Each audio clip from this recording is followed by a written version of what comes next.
আজকের খাওয়া দাওয়ায় আছে ভাত, ডাল, মুসুর ডাল, পেঁয়াজ কালো জিরা সম্বার দিয়ে, পেঁয়াজ আর কালো জিরা সম্বার দিয়ে মুসুর ডাল, আর ঠান্ডায় পেঁয়াজকলি ভাজা, আলু পেঁয়াজকলি ভাজা। আর এদিকে আছে কাতল মাছের ঝোল, ফুলকপি আলু দিয়ে, আর ধনা পাতা।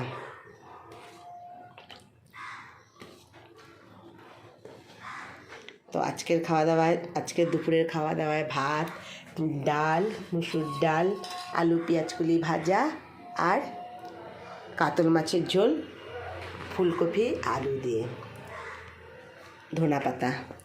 এই আজকের দুপুরের খাওয়া দাওয়া। তো শুভ দুপুর বন্ধুরা, সবাই ভালো থেকো। আর আজকের খাওয়া দাওয়া এই হয়েছে। তো টাটা, রাখছি।